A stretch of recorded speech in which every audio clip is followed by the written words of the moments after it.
This video is sponsored by HelloFresh. HelloFresh delivers fresh quality produce from the farm to your door in less than a week so you can enjoy the delicious flavors of the season right from home. Fall is an especially busy season and HelloFresh is here to bring those cozy yet delicious meals made easy. Weeknights can be made so much easier with foolproof step-by-step recipes ready in around 30 minutes or less, and HelloFresh works with your schedule. The plans are super flexible, which allows you to change meal preferences at any time and change your delivery day to fit your needs. HelloFresh offers veggie, pescatarian, and fit and wholesome meals to make it easy to stick to your goals, with already pre-portioned ingredients that mean less prep time and an easier cleanup. They are also the first carbon-neutral meal kit company, and nearly all packaging is recyclable. This time around, I got a veggie box and I made some quesadillas. And you guys, it is always the sauce and the filling for these quesadillas that I just absolutely adore. It was good. It had a touch of spice, but nothing too overwhelming. And trust me when I say I devoured this all by myself. So if you do want to sign up to HelloFresh, you can go to hellofresh.com and use code MelReads16 for 16 free meals across 7 boxes and 3 free gifts. Truly the only spooky thing this season is the fact that Vin cannot catch her tail. It's fun times. Hello, book-reading friends. Welcome back to my channel, or welcome if you're new. My name is Mel, and today I bring you guys a fall TBR. All the books I want to read this fall, and the list is quite extensive, kind of. I think it depends on how much you read a month that you'll consider this either excessive or not, but considering that it's in the span of the next few months, I think it's okay. However, it's quite lengthy just based on my reading pace. However, these are the books that I am going to prioritize this fall. I don't know why, but I consider the fall to be prime reading season. It's honestly where I thrive the most, where I read the most books, where I feel the most productive. Fall is just that girl, you know? For me, it was sad girl summer in like a really sad way. Now I am really walking into hot girl fall, which also, it should just be like hot girl all year round, just saying, but also the fall. And getting us right started with this fall TBR, I've obviously got Babel by R. of Kuang. This is one of my most anticipated releases of the year, probably alongside Seasonal Fears, which was kind of a flop, probably my most anticipated release for the year. Super excited about this. I have 3 different copies, as I should, honestly. What fascinates me the most about this book is the topic of dark academia, but through the lens of diversity. We know that dark academia is oftentimes, if not most times, something that is very white-centric. So I love that R. of Kuang is here and delivering something that is not only historically accurate. I don't know if the entirety of it will be historically accurate, but I'm sure she's taken some agency in some way, shape, or form to add her own twist to things. But however, something that could potentially be historically accurate and something that I am sure will have loads of commentary. I started reading Babel months ago when I got my ARC, and based on what I read the first few chapters, definite themes of erasure of a race, colonialism, classism, and a bunch of other stuff, which I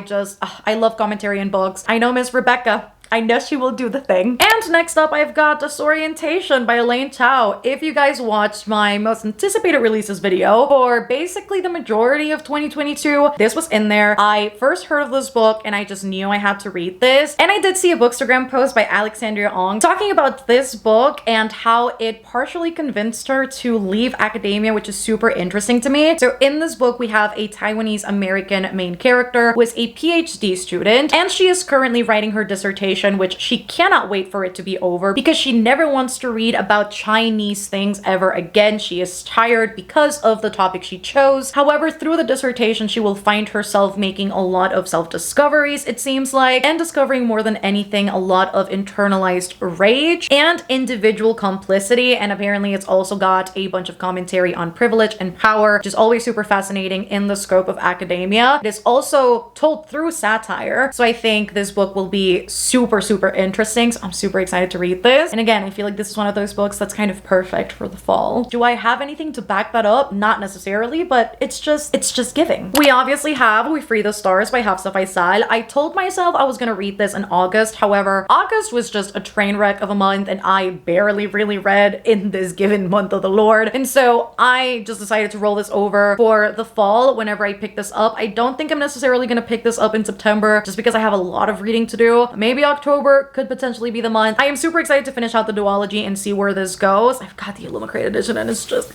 it's so pretty. And you guys know how much I love We Hunt the Flame. Gave it 5 stars, one of my favorite books of all time. I just love it. The prose was beautiful, and the story itself, how it addresses the patriarchy as a system, how we've got main characters who are constantly defying that, or characters who were born in a patriarchal rule and are constantly trying to break out of that cycle despite people around them telling them that they are what they were made up to be. And so that commentary is fantastic. The magic system is super intriguing, and I love the culture behind this as well. It is absolutely phenomenal. Next on the list, I've got The Blood Trials, and I have to say this was massively influenced, definitely influenced by Miss Liv, because she was reading this, she absolutely loved it. She was posting about it on Instagram, on YouTube, everywhere. And then I told her I was gonna get it, and she's like, don't worry, I got you. And then she sent me a copy. And I just have to include this in my fall TBR because I know I'm gonna read this very, very soon. I am super intrigued because I feel everybody who has read this book has absolutely adored it. And it kicks off with our main character, who is a young black woman. Her name is Ikena, and she has got a blood gift that she was trained to hide from the world because nobody has to know this. However, the setting of this book, Maureen, is a place that has been at peace for a very, very long time, but now with a rebellion on the rise, that peace is threatened in a way that will highly potentially benefit this place, because Ikena will find herself dealing with a myriad of trials in a racist and misogynistic world, and I think that part of the commentary also just sounds super interesting in this book. We've got a rebellion, we've got powers, particularly blood magic, which is always super interesting, and the synopsis also promises martial skills, which I'm super, super excited about. So anything that has like actual like training and fighting, assassin vibes, very much here for it. The Undertaking of Heart and Mercy, I have to include this in here as well. Definite cozy fantasy that I want to be reading in the fall season. Typically for the fall, my brain always sort of defaults to these sort of hard-hitting, super heavy books, so I think a cozy fantasy romance is going to counterbalance everything very, very nicely, because this actually sounds really good too. Not that I'd ever choose a book that doesn't sound good to be on my TBR. We've got our 2 main characters, Hart, who is a marshal, and then we have got our other main character, Mercy, and she has been keeping Birdsall and Son Undertakers afloat for a really, really long time, and specifically keeping it away from people like Hart. However, despite these 2 butting heads, one day Hart addresses a letter to simply a friend, and that pen pal replies, much to his surprise, and lo and behold, these 2 don't know that they're corresponding with each other, but they are. Beyond that, don't know anything else. It sounds super interesting. I've been seeing people love this a lot ever since they got their copies, so I think it sounds super promising, and the cover's also just stunning. I've got a Stephen King book on my fall TBR. Hello? I've never read a Stephen King book. Starting from there, I don't know if mystery is a good place to start. However, I feel like this will be a good book to read in October. It's short, also compared to a lot of his books. Also, I don't have a lot of interest for a lot of his books, and so this is one of the few that I look at and I'm like,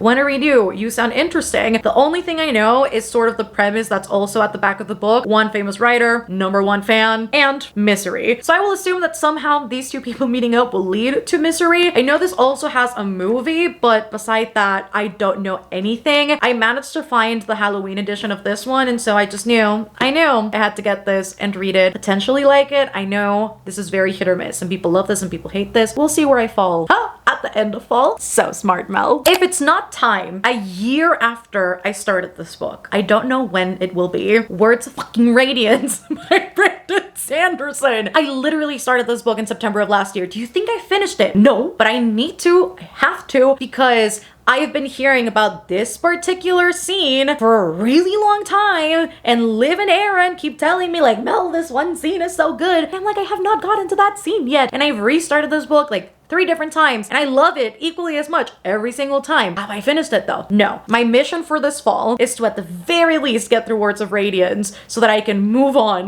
with Stormlight and finally keep on going, because you guys know how much I love Way of King, one of my favorite books of all time. My commitment issues are sort of coming to light in a way that is not very flattering for me. Also, it makes me look bad that I've literally been told, oh my god, Mel, you made me read Way of Kings, and I've already finished all of them, and I'm over here like how, like, I'm a clown. How have people finished Stormlight already? And I'm not nowhere near done with Words of Radiance.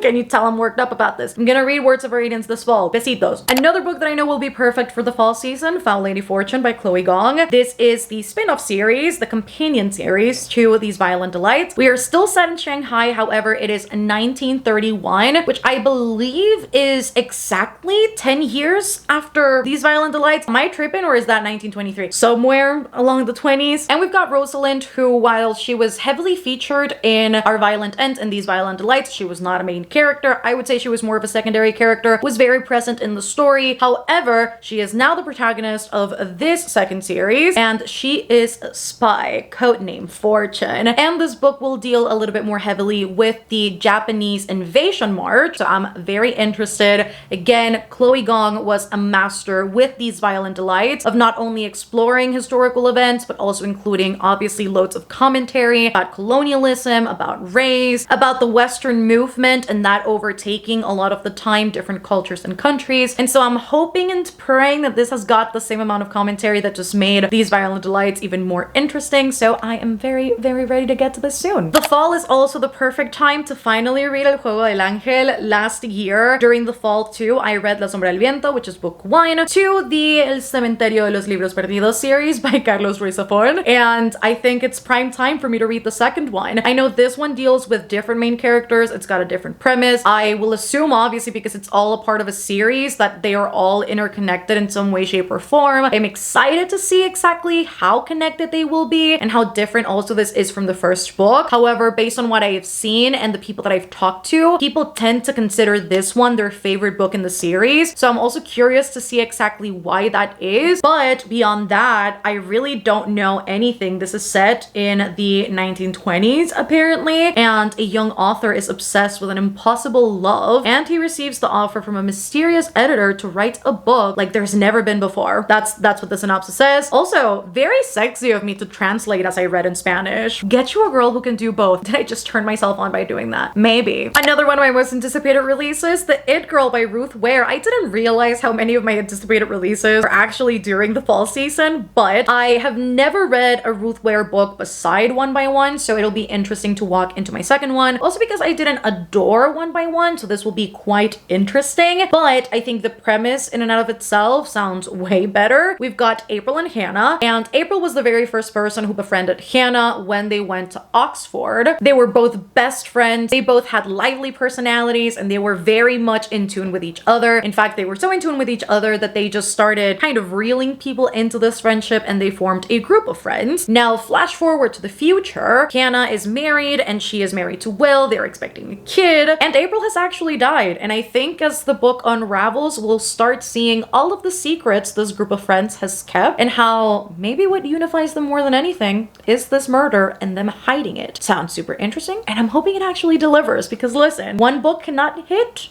but the second one could hit. Another anticipated release that I actually haven't gotten to, but I did read the first chapter, and it was actually really good. The House Across the Lake by Riley Sager. I was super excited about this one. The last Sager I read, which was Survive the Night, which was last year's release, listen, didn't love it. I just had to embrace that I'm not into road trip stories of any kind, especially not in thrillers. And so I'm hoping this one does hit, because we have our main character, Casey, who is a retired actress, and she decides to move somewhere remote, and she came packed with her binoculars and her bourbon, which, girl, get it. She ends up literally watching her neighbors a lot, and apparently the wife to the neighbor ends up going missing, and Casey will find herself thrown in the midst of it. And I'm excited to see what the plot twist is going to be with this one. I have my theory, just like even before I go in. Don't know how right or wrong I will be. I feel like it's the obvious theory to have. Another book that if I don't read this fall, y'all are more than welcome to call me out. The 5th season by N.K. Jemisen.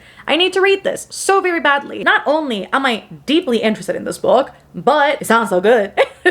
It's definitely one of those books that intimidates the shit out of me, just because I've heard so many amazing things and all of this commentary and all goodness. But some way, somehow, I find myself intimidated by a book that is not that long. But I just know I am going to love this. There is no way in this world that I am not gonna like this book. And literally every time, I don't know anything about this book beyond the back of it, but I love reading it because I genuinely, in my head, I feel like I'm a frustrated audiobook narrator. And so I love reading this because it's so good and so dramatic that I don't even give a synopsis anytime I talk about this book. I just read the back because it makes me fulfill that dream of narrating an audiobook. Maybe we should just start a campaign to get me to narrate an audiobook.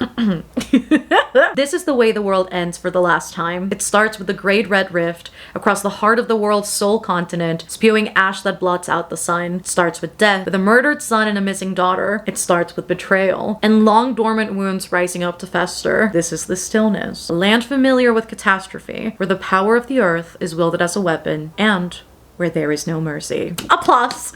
Applause for me. I'm just such a great narrator. That is literally all I know about this book. I just know people adore this. And last but not least, we've got Killers of a Certain Age by Deanna Raybourn, another book that I'm really excited about. I hadn't heard of this book up until maybe 2 months ago, a month ago, 2 months ago, and ever since I've been really excited about it. And I love the tagline, older women often feel invisible, but sometimes that's their secret weapon. We've got a cast of older women in this, and they're all actually assassins. They work for this really prestigious entity. However, because they're older, a lot of people underestimate them and think that because they're older, their methods are not updated. And you know what? I call bullshit because I just know these ladies are about to slay everybody away, and I'm very excited about it. So I just am here for this. The cover is kind of screaming like cozy, mystery, thriller, and so I don't know, but I'm very excited about this. I've also heard amazing things about this author and her writing. This is the person who wrote, right? This is the author that wrote the Veronica Speedwell series, which I have not read yet, but everybody's raving about, so I've got a lot of hope. And that is it for today, friends. Those are all of the books that I want to read during the fall season. I'm very excited to read all of them, to get to all of them very soon. And I just know, I feel like this is one of the most realistic TBRs I've done in a while, because all of these books I'm actually super excited to read. The ones I've bought very consciously, and the ones that I have received, I've just been really interested in them too, coincidentally. So it is going to be a fun fall. I am ready for all of the reading. I'm ready for all of the books. If you're excited about any of these, also let me know down in the comments. If you've read any of these, also let me know. If you didn't like any of these, don't let me know in the comments. And let me know what you guys are planning to read this fall. I'd love to see your TBRs as well. See if any of these coincide and see what you guys are looking forward to as well. If you reach the end of the video, let's leave a knife emoji down in the comments. Don't forget to subscribe down below if you haven't done so already. I am constantly uploading videos that I am sure you do not want to miss. And if you want to support the channel further, I do have a Patreon. It is always linked down below. In Patreon, we have 2 book clubs. We do weekly sprints, weekly movie nights. We've got exclusive readathons, exclusive videos, exclusive live shows, a Discord server. Honestly, a bunch of fun. And if you want to see sort of daily Mel content, that is the best place to go. I'm just saying, you may just want to join us. Alongside that, you can also find all of my social medias in case you want to find me anywhere else. And yes, I love you guys so much, and I shall see you on the next one. Bye, guys!